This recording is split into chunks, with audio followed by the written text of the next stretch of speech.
एक तरफ टीएमसी है जो चौथी बार सरकार बनाने का दावा कर रही है, तो बीजेपी इस बार ममता को सत्ता से उखाड़ फेंकने का दावा कर रही है।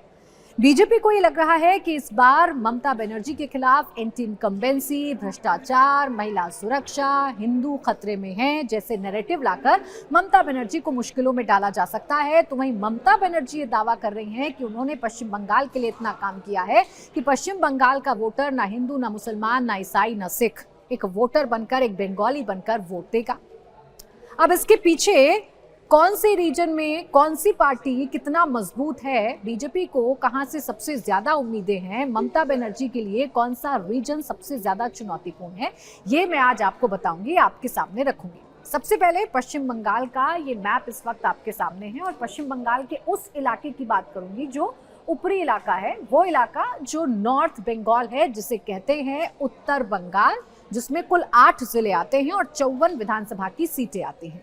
उत्तर बंगाल इसलिए इंपॉर्टेंट है, इसीलिए खास है क्योंकि उत्तर बंगाल में 54 सीटों में से 2021 के चुनावों में बीजेपी ने 30 सीटें जीती थी। यहाँ बड़ी पार्टी बनकर निकली थी भारतीय जनता पार्टी। ये वो इलाका है जहाँ बीजेपी को सबसे ज्यादा उम्मीदें रहती हैं और इस बार भी बीजेपी इसी इलाके से उम्मीद लगाकर बैठी है। अब ये इलाका है क्या, इस इलाके का समीकरण क्या है, इस इलाके को जीतने के लिए बीजेपी को कितनी मेहनत करनी होगी, टीएमसी को बीजेपी को नुकसान पहुंचाने के लिए क्या क्या करना होगा, ये विस्तार से आपको बताती हूँ। सबसे पहले इस इलाके को अगर समझना है तो आप ऐसे समझिए कि ये है कूच बिहार। ये है कूच बिहार जो लोकसभा चुनावों में बीजेपी के हाथ से निकल गया था और इसकी सीमा लगती है असम से। इसके साथ ही साथ ये जिसकी सीमा भूटान से लगती है, इस वाले रीजन की अगर आप बात करेंगे तो ये है जलपाईगुड़ी, इसकी सीमा लगती है भूटान से। ये है दार्जिलिंग जो 2009 से ही बीजेपी के लिए उपजाऊ भूमि रहा है। 2009 के लोकसभा चुनाव से यहाँ बीजेपी अच्छा करती रही है। थोड़ा नीचे आएंगे तो ये मालदा रीजन है जो कि मुस्लिम डोमिनेंट क्षेत्र है। यहाँ के समीकरण किसके लिहाज से महत्वपूर्ण है, यहाँ के समीकरण टीएमसी के लिहाज से काफी महत्वपूर्ण है क्योंकि ये इलाका मुस्लिम डोमिनेंट इलाका है। इसके अलावा उत्तर दिनाजपुर, पश्चिम दिनाजपुर भी इस इलाके में आते हैं। अब एक एक करके इस उत्तर बंगाल को या नॉर्थ बंगाल को आपके सामने रखती हूँ, समझाती हूँ। सबसे पहले आपको बताती हूँ इस पूरे रीजन में कितने ज़िले हैं, कितने ज़िलों से बनकर यहाँ सीटें बनती हैं, कितने ज़िले हैं जो महत्वपूर्ण भूमिका निभाते हैं पश्चिम बंगाल में जीत और हार के लिए। तो कुल 8 ज़िले हैं उत्तर बंगाल में या नॉर्थ बंगाल में और इसमें अलीद्वारपुर है जो कि असम से लगा हुआ इलाका है।